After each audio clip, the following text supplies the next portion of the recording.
It's September 2025 and coming to you from Lansing, Michigan. This is Digging In.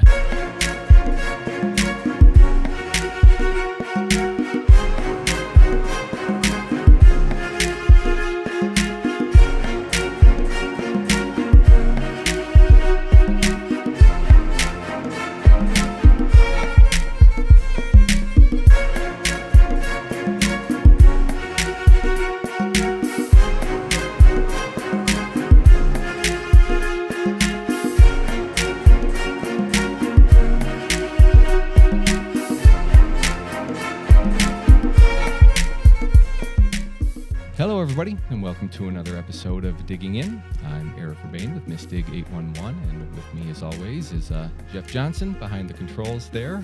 How's it going, Jeff? All right, good. And with us today in studio, we have a very special guest, someone you should be familiar with by now, but if you're not yet, you soon will be. That is Miss Dig 811 CEO Nick Bonstell. How's it going, Nick? It's going great. Thanks for having me. Oh no, thanks for being here. So it's been about a year and a half under Nick's leadership here, and there have been a lot of great things happening and accomplished in the organization. This room we are sitting in right now being one of them. Yeah, and we'll dive in here today, just kind of what we've been up to so far this year, and kind of look ahead. Absolutely, where we're going here in 2026 and beyond. But believe it or not, Labor Day is now behind us. I don't know about you, but sometimes it feels like life is just stuck on fast forward. Things are going pretty quick. Yeah, the year's gone by real fast. So, with that being the case, it's the unofficial end of summer, and kiddos are back to school. How did the gang over there handle it? Everyone excited? Yeah, I would say. I mean, we're in those phases of school where the son only has a year left. So, it's junior year and then senior year, and then he's done, which doesn't seem like it can already be here, but it definitely is. And then my daughters, are absolutely loving the friends and, the group that they have and the activities that they're involved in. So, they're in a good spot right now. So they're looking forward to this day as opposed to dreading or going back to school, I should say, not this day. So rather than dreading it, they're kind of excited to get back with friends and activities. I mean, let's not go overboard here. We're probably not like celebrating the first day of school, sure. Right? But they do. Yeah, they definitely look forward to reconnecting, being the community that we're in is very supportive. There's a lot of community events. There's a lot of people around. And during the summer, it's a good break, but it's always good to be a part of it as well. Oh, for sure. Yeah. And obviously with all the activities, there's a reason. It's something to draw you back, right? It's not just a chore. And Mr. Johnson, as a little guy himself, how was he facing school this year? He's loving it. Loving it? All right. Well, that's third grade. That's exciting. And for someone like me who doesn't have to worry about such things, I'm glad everyone was excited about it. Well, you got to worry about the increased traffic on the roads probably coming up. No, so. that's a true story. But, it is funny with, again, school back in session, post Labor Day, unofficial end of summer. Yeah. But I think all of us here in this line of work know better, right? I mean, there is certainly a lot of activity that is still left over the next several months, not just this month and beyond. It's not like, oh, well, it's the holiday. That's it. Yeah. We're done. We're taken care of. So there's a lot left to worry about, and hopefully a lot more success stories and advancements to come before we're out of here in 2025. Yeah, and it's funny too, because when you look back at the data, and it's been this way for many years, but you get that real big kick kind of going into the spring. Yep. Then you get this kind of like midsummer. I don't even want to call it a slowdown, but it's like in between late July, early August. There's like a week, and you can track it back for like 10 years. It's the same time period every year. It's people taking vacations and kind of slowing down. And then school comes back in, and then you see this ramp up going into the winter between, September and October. So, I think, October is going to be a busy one for Mystig and the state. And it's been a busy season, this year through 2025 for sure. No, it really has. And, just to validate that, it's not just, don't take just our word for it. If you kind of look through the first 7 months, at least through the end of July, in terms of, what we've seen in terms of pace within the operation, we are on pace again to set an annual ticket volume record for, like, I believe, the sixth consecutive year. Yeah. We have had some all-time record-breaking months, Mm-hmm. spread in here too. So, thinking about volume, go to the end of July, we're sitting about 830,000 tickets Mm-hmm. just through the end of July. Forget about August and beyond.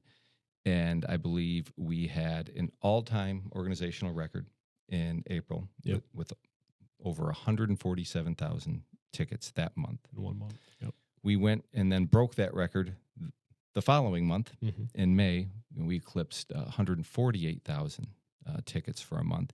And then just this past July, then broke that record. So we just, it's not just annual now, year over year. We're seeing month over month over month, and this trend just continuing to kind of grow on an upward trajectory of excavation volume, which is great. I mean, that's what we're here for. Yep. And the way we typically historically see even Octobers and Septembers, who's to say another record doesn't fall before Thanksgiving? Yeah. I mean, it's the million ticket mark keeps coming up earlier and earlier in the year. So it's looking like this year it'll be probably September. Yeah. It could very well be. I mean, that's exciting. I mean, that's what we're here for. And I hope all those projects, all those tickets are going off without a hitch for those out there. But, if there are challenges or issues, in our last episode, we introduced you to our liaison team out there. So, they're certainly there to help any of you stakeholders across Michigan navigate some of the issues you may be having out there. And, we just kind of spoke about record volume, and, we're kind of on pace to set some more records, not just in volume, but kind of percentage, right? We have been really pushing over the last number of years as an organization to increase the utilization of our online resources, right?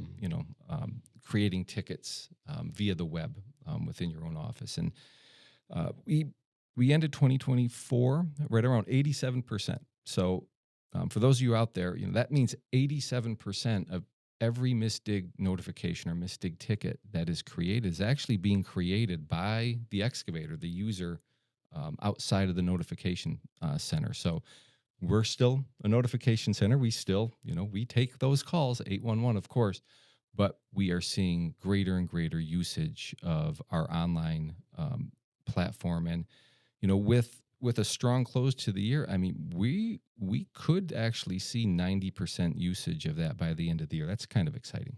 It's exciting on a few fronts.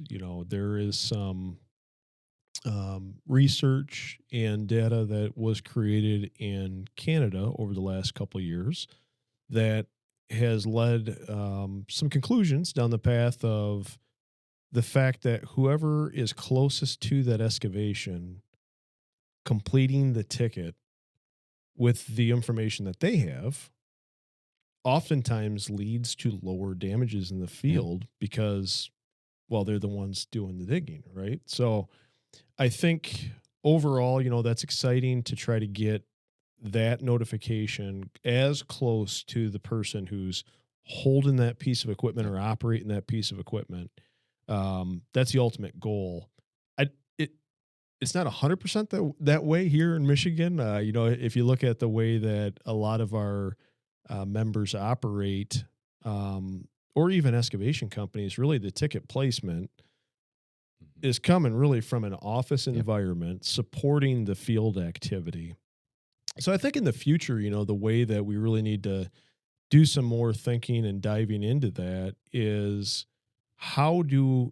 does it make sense, first of all, and how do we get that actual field level information inputted into the system? Very exciting to see the ticket volume escalate through electronic means.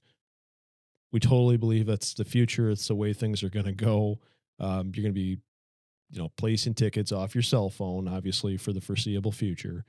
Um, but now trying to get that as close to the digging as possible, I think, is where we're going to be trying to get to lower damages in the field for sure. Sure. Yeah, I think, like you said, those closest to it, they have, they have the most to gain and the most to lose from the success or of that project, damages, and even the information provided. Right. No. So, we're just one part of the puzzle. Mm-hmm. We're kind of like the first step in Yep. the puzzle, right? So let's, we're doing what we can to provide a great experience interface to the end user. And yeah, however we are able to get that information from those in the field Yes. moving forward will benefit ultimately the information that is shared with those locating, Mm-hmm. will allow them to, obviously be more efficient, more productive, which just creates a better process overall for sure. Yeah. I think, one thing from a change management perspective, Eric, when you look through states that have kind of led in this front, this is actually one area where Michigan has actually kind of been a leader in the nation, and it's using it. And being a leader doesn't always mean that it goes the best. Sure. Right? Sure. A lot of times it means that you're forging a new path, or you're forging new ground, and it's different and it's uncomfortable. But in the end, when you see the benefit, you're like, oh, okay, now I kind of see why we had to go down this road, right? So before, just for any of our new listeners or viewers, let's say 10 years ago, Mm-hmm. I wanted to place a ticket. What does the backside of that look like from a system perspective? Yep. It would have been you calling in, us taking your address, and the parcel being the boundaries, right? Mm-hmm. Now, that could be an acre, that could be Yeah. 10 acres. But that was the boundary. That was basically, then you put notes in that said, hey, by the way, within this parcel, we want this area located. So if you think about electronic white lining, and that is the technical term in the industry for, I'm going to draw a circle or a box or some sort of polygon around where I'm digging. Yep. Definitely makes sense. Now, trying to do that and recreate that in the field using electronics is, we were one of the very first states to bring electronic white lining into the 811 industry. Yep. Now, what that is going to do for the future as it continues to improve is you're going to get more specific with, hey, I'm planting a tree. I'm not planting a tree on my 10-acre parcel. I'm planting a tree right here. Sure. And this is where I need marked, right around where I'm planting this tree. So I think some of those things, ease of use in the system, the better we can make that, the better that electronic white lining will be. But it's one of those things where, as you're the forefront, as you're the leader, it doesn't always go the best to begin with. But man, now people are adopting it. They're using it a lot better. And it's really nice to see, because there have been some growing pains over the last, few years since we implemented the electronic white lining. I think, like you mentioned in the previous environment, we would be just relying on the parcel data or really just a written description of what the excavator was looking for and where they were at. And we can certainly get, drill down a lot closer, provide much more detail. And it's something that we continue to work on, obviously, in here. We are, like a lot of folks out there, we are at the mercy of the tools that we interact with. Sure. Right. And, we are not, spoiler alert, everyone out there, we do a lot of cool techie things, but we are not a tech company by ourselves. So, we utilize, Google Maps and other services just like everyone else. So, we continue to work on that and try to improve our processes for the accuracy of those services that we are tying into, right? We can provide digital white lining or electronic white lining and great information, but, if we're running off of, incomplete or incorrect maps, that creates its own challenge. So that's part of it, something we're doing behind the scenes. So if you're out there and you've experienced something like that, let us know, and we want you to know that we are certainly aware and are working daily to, kind of mitigate those types of issues. Oh yeah, absolutely. I mean, the team with mapping corrections to Google, they do a great job, and we're kind of at the forefront of that as well. Because really, if you think about when excavators and new developments are seeking parcel data or information related to the area, think about what that looks like. That's usually an undeveloped Yeah. lot, a newly established address, maybe hasn't even been reported. So yeah, there's a lot there for sure. Yeah, and I think it has to be so much easier, you know, in today's environment than dealing with that type of scenario, right?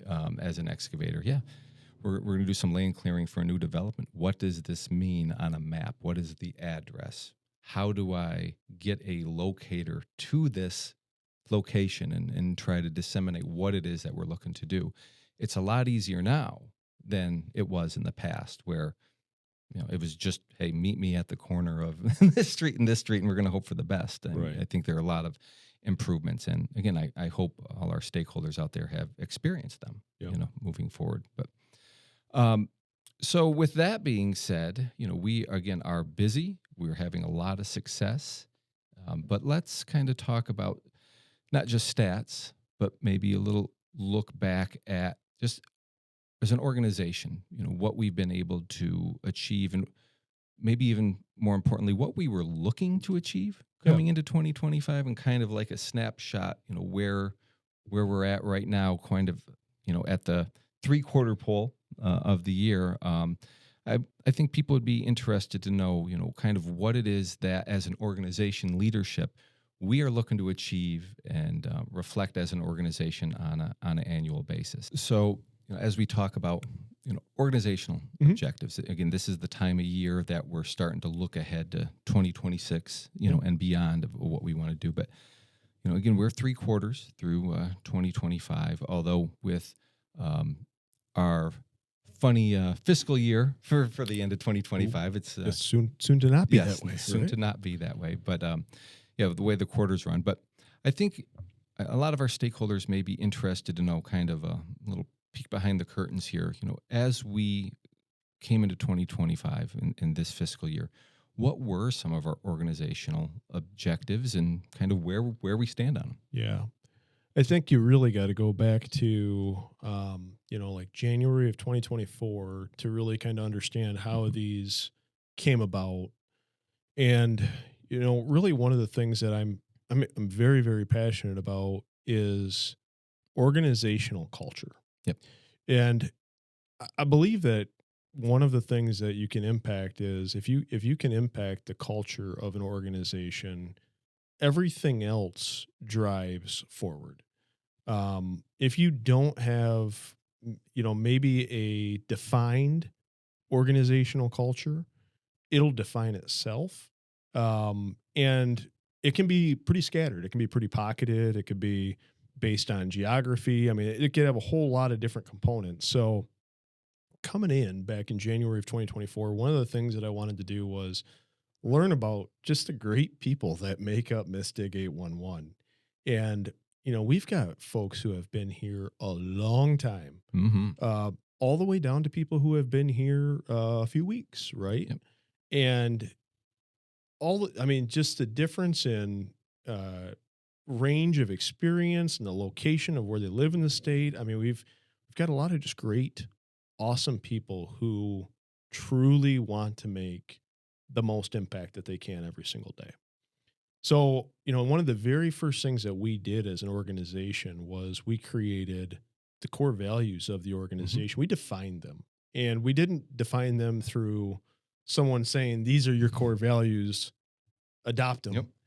We defined them through our team, Right. through the people who support our members, through input. And the list that we got to ended up with trust as the number one thing that we are very passionate about as an Right. organization. We truly believe that if we ever want to make a true difference, we need to have your trust. We need to build your trust with you. We need you when you're having a rough situation to be able to call us and trust us to help you work through it, right? And vice versa. And safety being a very, very close number two. We are a safety organization. We proactively prevent incidents every single day. And that's what the team truly is very, very passionate about. We talk about it in everything. We talk about our mission. We talk about, why we're established as an organization. We talk about how we can impact safety in the field, both on the life safety side and the property preservation side. So, we defined the core values. Mm-hmm. The board helped us really define the mission and articulate the mission down into very, very short terms. Right. So we as an organization are here to proactively prevent life, safety incidents, property preservation, and the protection of underground assets through damage prevention. We do that through education and technology and training and coordination and communication. That's who we are as an organization. That's why we're here. Yep. That's why we're funded and established. And that's what we strive to do every single day. And we do that through building trust. We do that through recognizing safety. We do that through service to our members and to the general public. We collaborate internally and externally. And we are committed to learning the newest, best things about everything we do every single day. That's who we are as an organization. So really in 2024, we needed to define that. We needed to figure out what our mission was, what our core values were, who we are, why we're here, and is this a organization you want to be a part of, right? Sure. Like this is who we are. This is what we do every single day. So that's what we did in 2024. And in really defining those, what we found is through input, our strategic goals for 2025 and then now into 2026. And let's talk through 2025 here a second and just some of the things that 2025, what has been key to 2025. And we've got these broken down into different areas of the organization. But I'll kind of work through these here a little bit. And then, definitely. Oh, for sure. Any questions or any talking points that you want to talk on, let's just talk through them. Yeah, so let's do it. Okay. Organizational culture, which we just talked about. One of the things that I feel very, very passionately about is the ability to have a process, a set process for a lot of our different functions, right? Yes. Organizations, sometimes they'll learn things through 20 years of doing something, but it's never been written down anywhere. Sure. Right? That person who has 20 years of experience leaves. Now we're figuring out how to reinvent the wheel, right? So documenting those core processes, which was on our 2025 list. Changing our internal performance reviews from annual to quarterly conversations. So instead of at the end of every year, having a performance review and saying, we think you did really good, or these are the areas you need to improve, or maybe a mix of both, but we hadn't talked to you the whole year. Right. Now we're changing that. So it's quarterly. Every quarter, we want to just have a conversation and make sure that we're on the same track. Developing that and developing the team. So we actually created a new leadership development program internally that is aligned with our core values. So how do we live out those core values through everything that we do every single day? What do those actions look like? And that was built.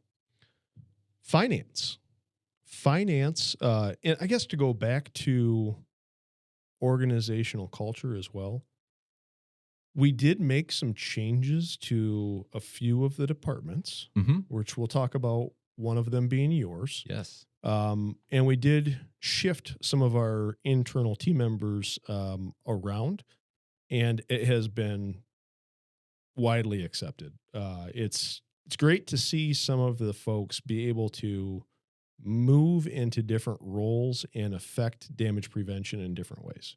It's been fun to watch for sure. And for anyone listening, and one of our excavator friends out there, and you're listening or you're watching this, and you're like, well, that's great, but why are you telling me this? Well, this is actually really important internally, and through these efforts, you have a more knowledgeable and engaged workforce within the walls of Mistig 811 that we are empowering and promoting and sharing information and developing and creating really what we want to present to the world. So how does this affect you as an external stakeholder? Well, that means we certainly would expect that when you have an interaction with us, whether out in the field on the damage prevention side within the notification center itself, that you are getting the best service possible by, satisfied, engaged, in the know employees that have bought into our culture and our core values and are there to truly represent them when they interact with you as an external stakeholder. Yeah, you'll hear in the private industry a lot about value creation, and when I look at us as a 501c3, one of the things that I think about a lot is how do we increase the value to our member? Yep.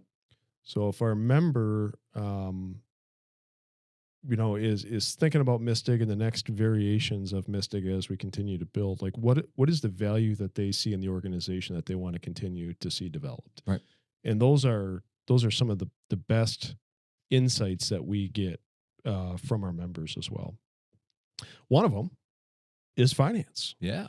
So we obviously have different targets and stuff for executing the budget, but one of the biggest areas of finance that we really wanted to hit was making sure that we have a very, very consistent and very clear communication on annual invoices. And I think we have that down now. We had a couple years ago, we did have some pretty wild swings just in ticket volumes and stuff that people were seeing. We definitely have gone through and worked with those members to make sure that station codes and everything are associated how they're supposed to be. And you should be able to plan and track for your budgeted amount to support Mistig every single year. The other thing is the reserve strategy will continue to make sure that we're shoring up basically the organization for those wild swings in the market, like what we've seen. So we're very solid. We have good financial planning right now. We're gonna definitely live to fight another day for sure. So that's finance. Information technology. Technology is probably one of the largest areas of continual improvement that we do here within the four walls of Mystic. And we take cybersecurity extremely important here. So we have phishing metrics and everything that we've definitely worked on. System continuity, some new features that you've seen out there.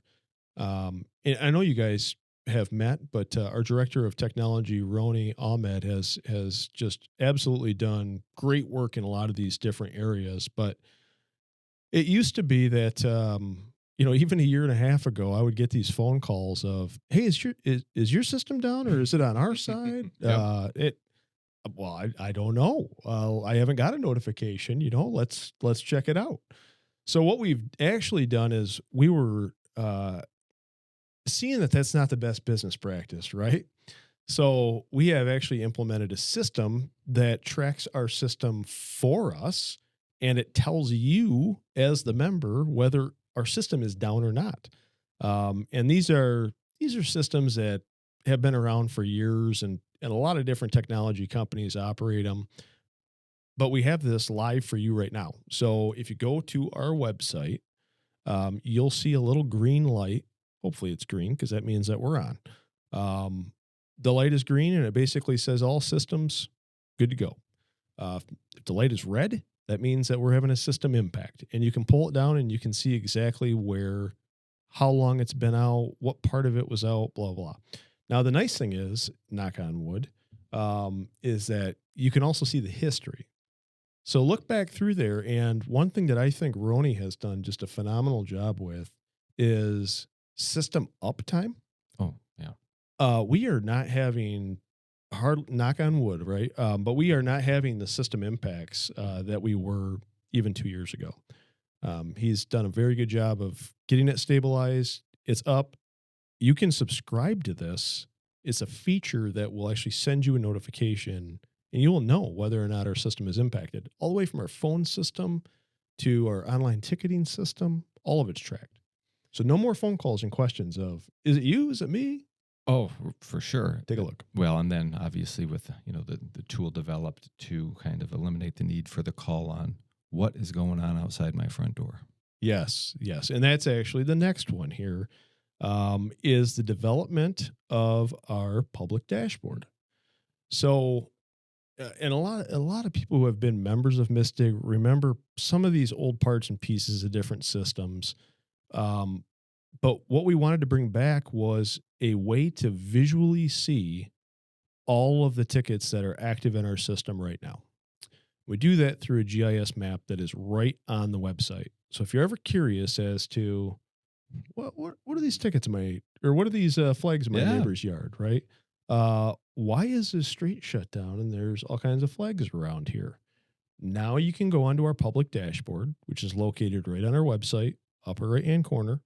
It'll bring you to a GIS map, and that GIS map is color-coded per APWA standards, and it will show you everything from fiber work to electric work to natural gas infrastructure work to water work.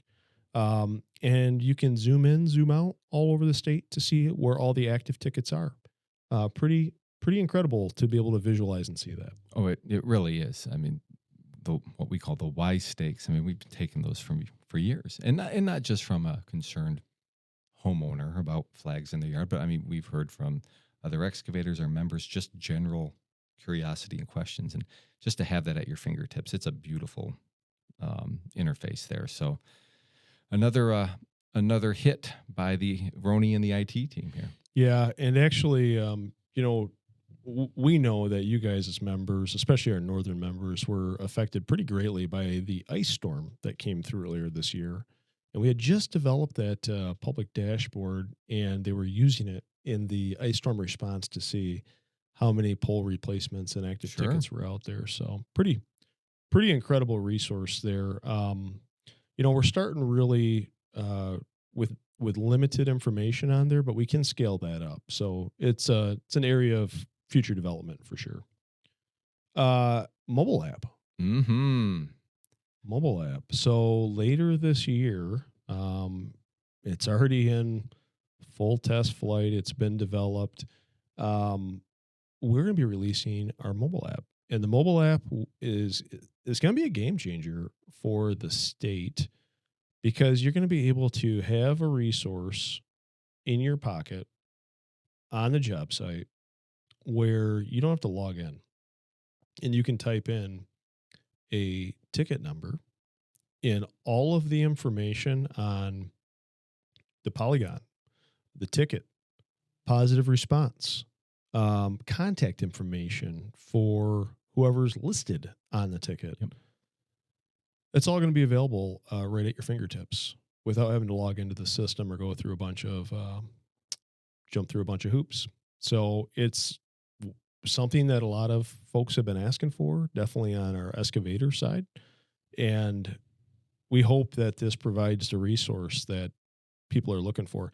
Now, the cool thing about back to culture is when you build a culture that's focused on continuous improvement, you put products out there and improve them as you go. Mm-hmm. So all of these things, the public dashboard, the mobile app, status page, these are all things that can be improved on with feedback. And the thing that I want all of our viewers and members and users of the system to hear is that Mystic's open to feedback. We want to hear your feedback. The only way that we can understand how our systems are impacting you is by hearing the feedback. So if you got a cool idea, or if you're experiencing something that maybe is an unintended consequence of a system, we want to hear that. And that's how we develop future goals, is by definitely listening to that feedback. Absolutely. And I think, this app, while a long time coming, is a direct, result of hearing that. We have heard out in the field for years the desire, whether that be on the membership side or the excavator side, the need for a mobile app. And we've looked at it, and we even started going down the road towards a solution not that long ago, before being able to kind of pull that back and actually wait until we have a deliverable that actually will provide the resources, the information, and the the functionality that we certainly anticipate. Yeah. The Mistig app, when we release it later this year. So very excited about it, and we've heard about it for a long time, so not a minute too soon. Well, and the cool thing about back to stakeholder value, is this is a resource that's 100% developed in-house. Yep. And for us to make changes to it or listen to feedback is a game changer, because we have control to be able to change things and make it better as we go. And that puts a lot of control back in our hands to be able to listen to the feedback and make changes and course correct, for sure. So very happy about the way this came about, and I hope you guys enjoy it as well. Yeah. Okay, so operations. We're hearing month over month ticket volumes that are, historic. Yep. And large. And how do you keep a notification center optimized to make sure that you're handling those all in a timely manner and getting them processed for the field? So we have basically metrics that our operations team meets or tries to meet. In most cases, they do a very good job of meeting these. So our service level, we use an industry benchmark for our operations team for a notification center. So we look at notification centers all throughout the country, and we say, hey, what's best in class?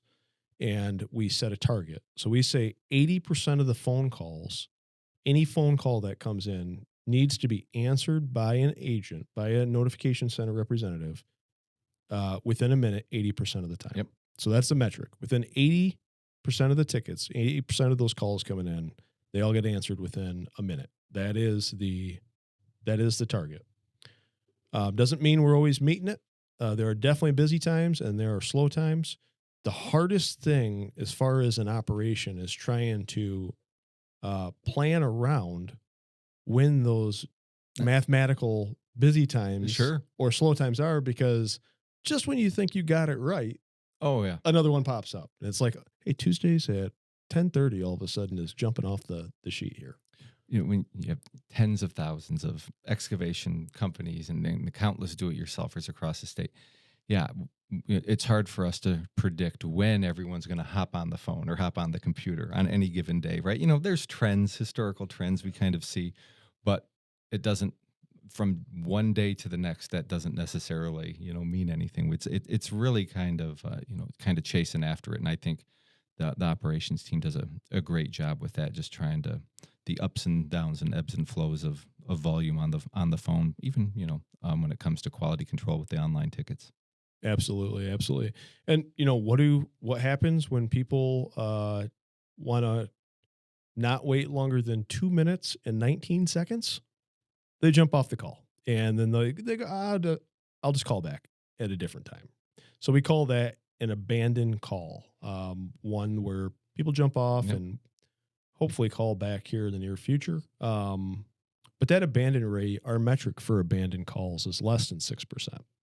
So basically, we don't want that to happen more than 6% of the time. We don't want it to happen at all, but we know accepted levels within best-in-class notification centers are less than 6%. So our abandon rate is how we track that. We do have a very cool new feature that was also on our roadmap that is coming out here shortly. Yeah. And that is a callback option within our system. So basically, when you call into the queue, you're going to be met with, this is how long the wait time is estimated. If you would like us to call you back, push this number and we'll call you. So no more sitting and waiting for 2 minutes or 2 minutes and 30 seconds and abandoning. It's just give us your phone number and we'll call you back. One less excuse to not have a ticket for your job site. If you can't hold on to wait on hold, we will call you. There is really no reason to not have not talk to us before your project. That is for sure. Well, we got to keep in mind as we're looking through this and talking about this that we have an approximate 87 to 88% web ticket usage, which is also a metric. We want that web ticket usage to be up. The one section of users who is not really adopting the web ticket as much as a professional excavator, for instance, is our homeowners. And our homeowner web ticket percentage is actually, it's like 48%. So if you think about our overall web ticket usage being about 87%, we know for a fact that homeowners are not using it and they're calling in. Mm-hmm. And we're finding, we're learning, we're listening. And what we're finding is that the process to get registered leads to them abandoning the process and just picking up the phone and calling into the call center.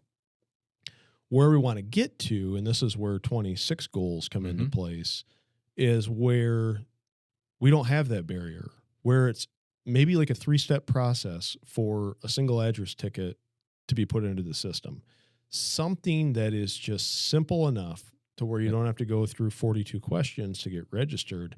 You can just answer 3 or 4 of them and we'll process the ticket for you. So that's still in development. It's a big change in kind of how the system operates, but it's one, if we want to improve that homeowner web ticket usage, it's one that's got to be done. For sure. And I think any of us out there in our personal lives have felt some frustration with the need to create an account and the hoops you had to jump through to use a service, right? And we certainly see that here. We want the homeowner, the do-it-yourselfer, to contact us. We promote it all the time. Yeah.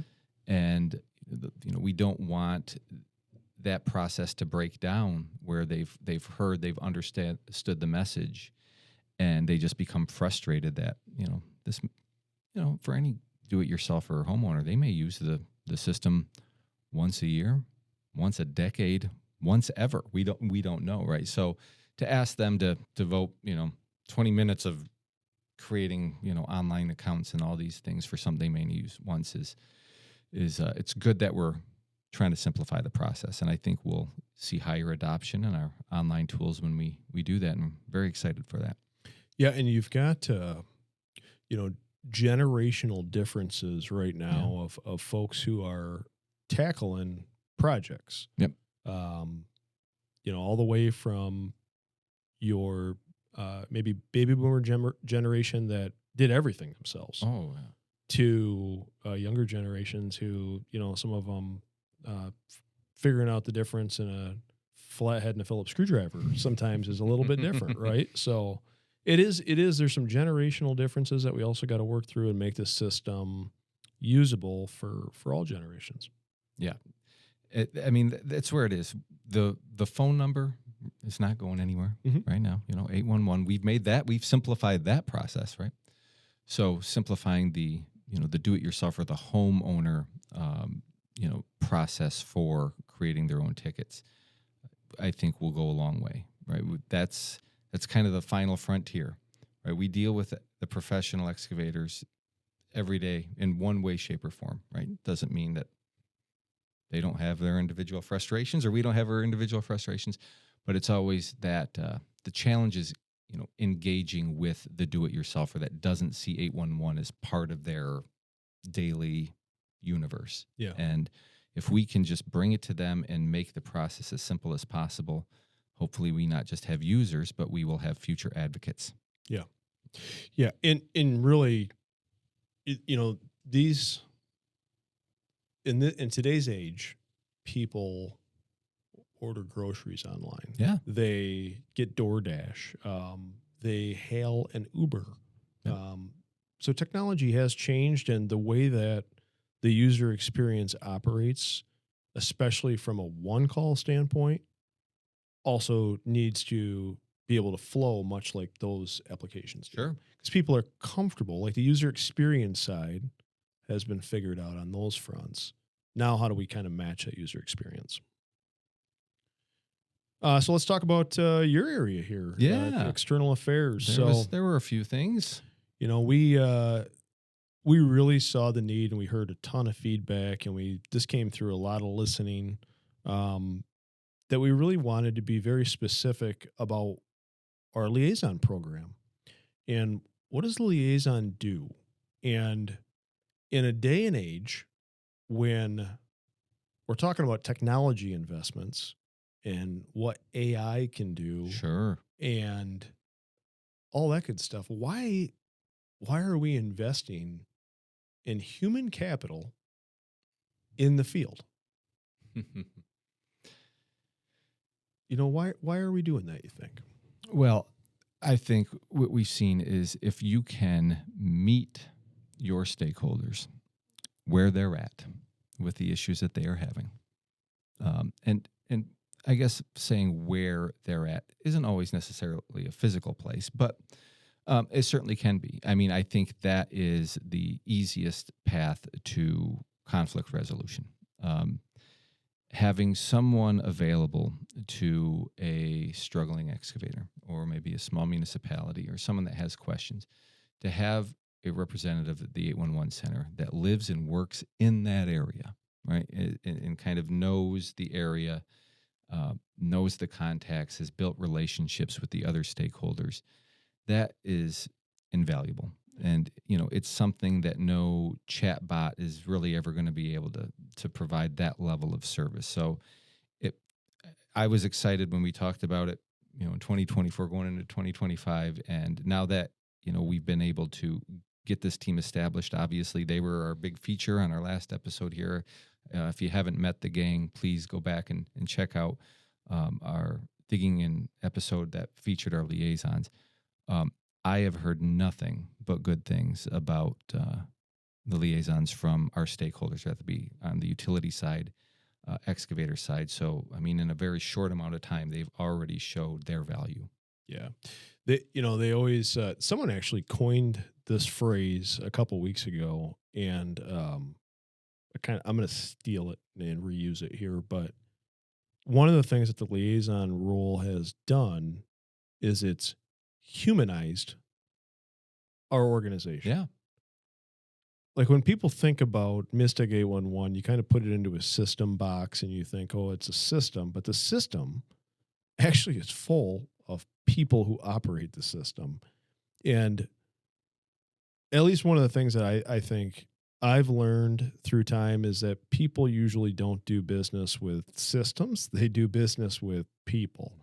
And when you have someone on the other end of that phone who can come out and see you, understand a little bit more about the situation that's going on, has contacts maybe that you don't have, who can help work through that process in the future, look at GIS infrastructure and mapping. These are just, they're just, it's a great area to be in. We want to be there with you as members and excavators. We want to understand the issues that are going on and continue to work to make them better for sure. So it's been a great addition for 2025. Yeah, the impact that this has had, again, just in a few months of being up and running, I think is showed itself. And and it kind of leads to maybe one of the other objectives from external affairs, the ability to kind of centralize and focus on education and and training operations.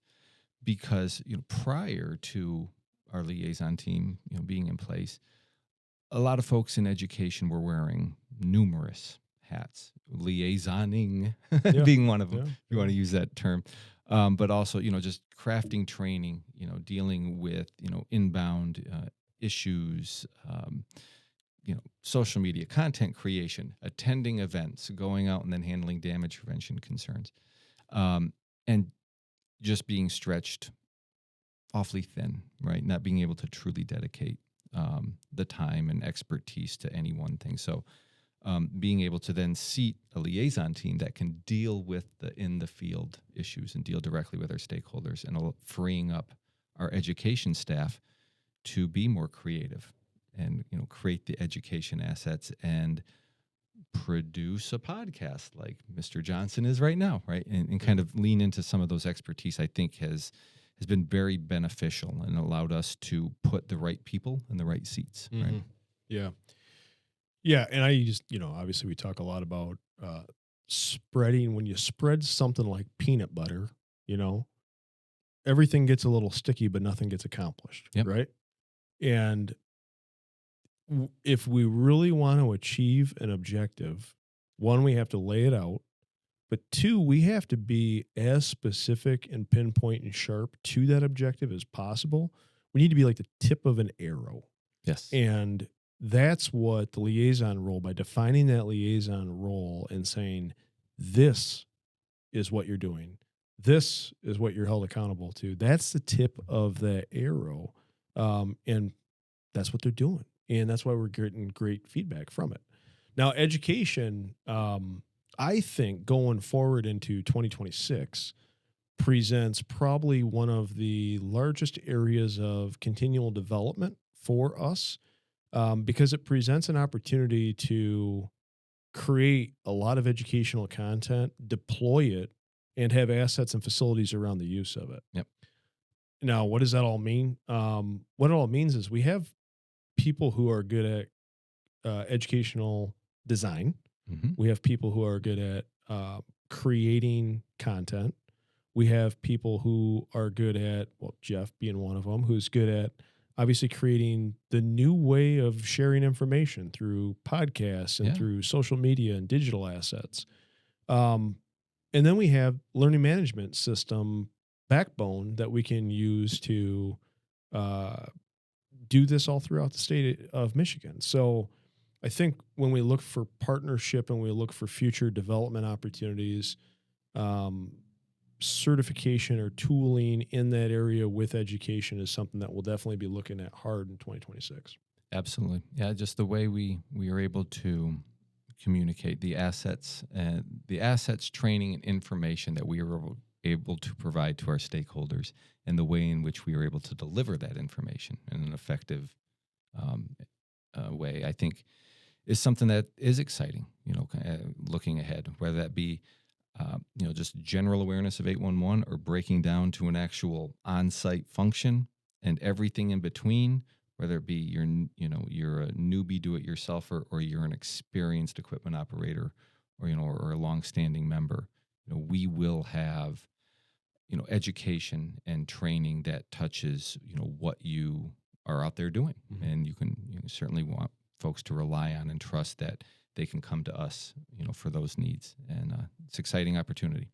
It is. And, one of the assets is what we're doing today, obviously, but we're in a room in a facility. Mm-hmm. And this, I could not recap 2025 without including the deployment of this facility in 2025's goals.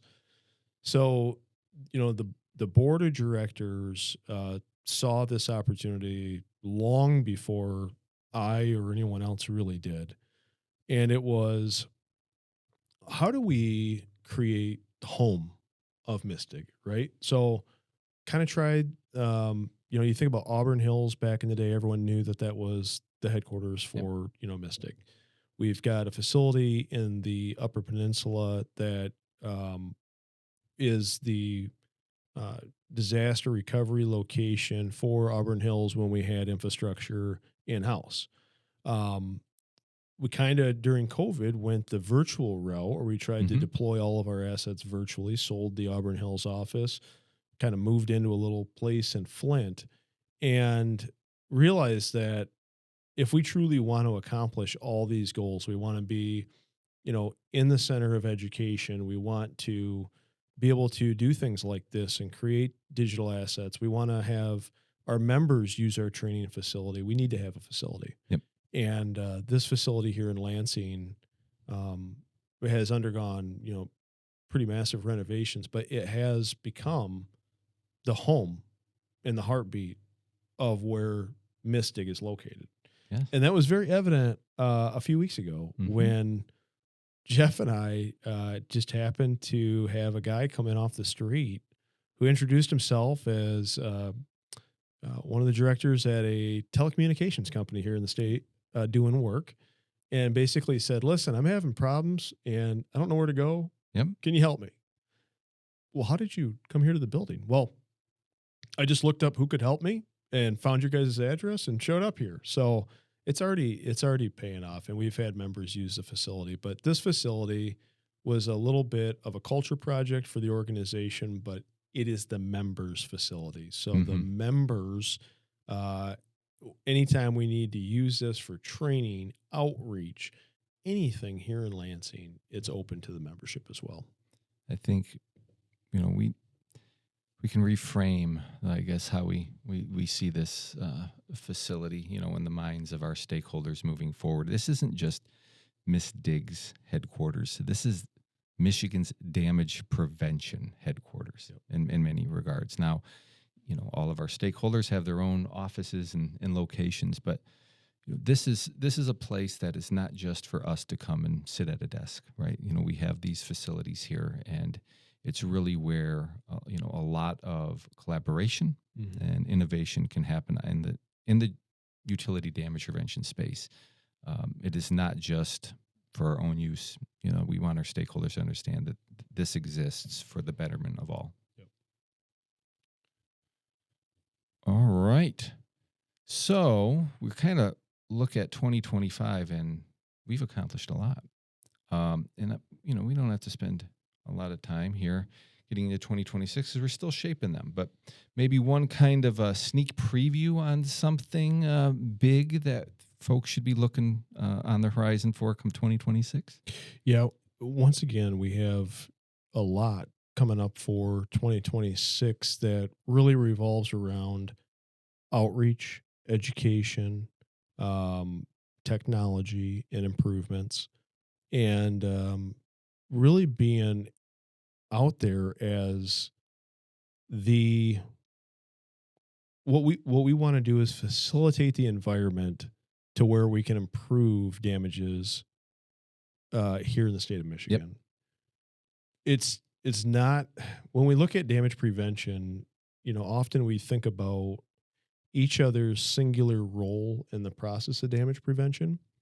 But what we forget overall is that damage prevention is actually it's a system, and we're all parts and pieces of that system, right?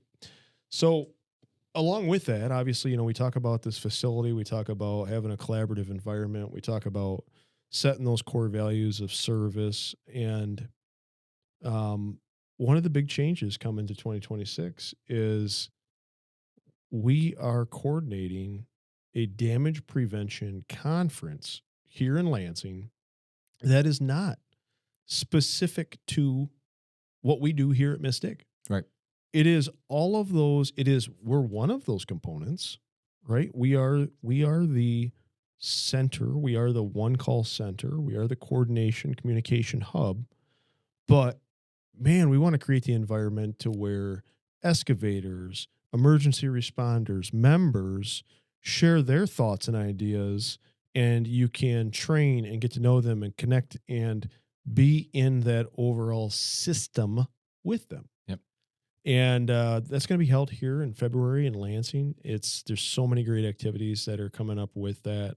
We've already got a number of sponsors signed up. We've got a lot of registrants that have already jumped on, and we're just starting. So that's one pretty early big thing for 2026.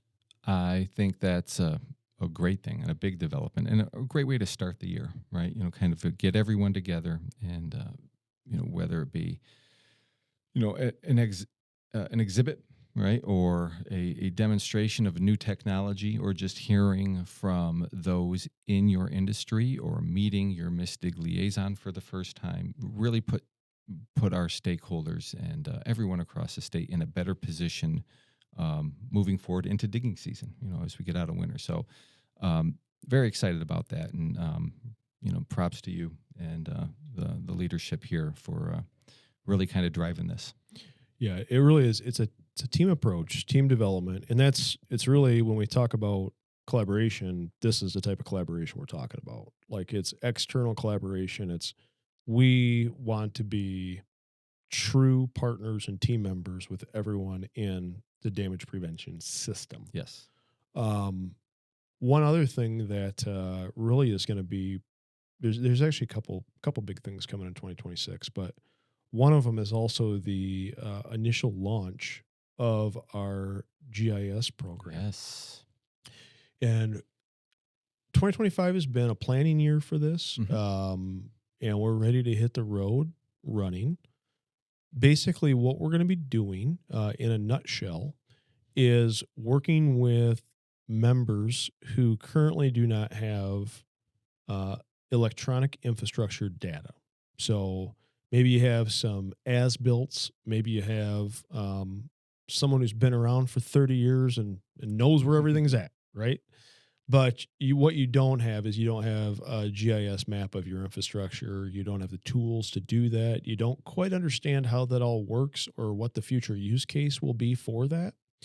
We're kicking off that in 2026. So the first phase of this project is really through, once again, getting in the field, working with the actual hardware and our members to do some pilot cases of mapping. Yep. Why would we do that? That seems kind of weird, right? It's because we see the next version of the ticket, the coordination and communication of that ticket, to include a GIS mapping component. So in the future, and we're thinking a few years from now, but coming up pretty quick, a ticket will include basically a GIS overlay that will show infrastructure. So no longer will you just get the address and some words. You'll get a picture that says, in this circle that you drew, here's what utilities are in there. Here's the owners of those utilities. And that will populate within there. Now, there's a couple things that come with that. One is, we do not, and I want to make this as crystal clear as possible, because this is something that I really have led with from the start, is we do not want to house or own any of the infrastructure data. And we've already got use cases of how to do this without owning any of this information. Okay.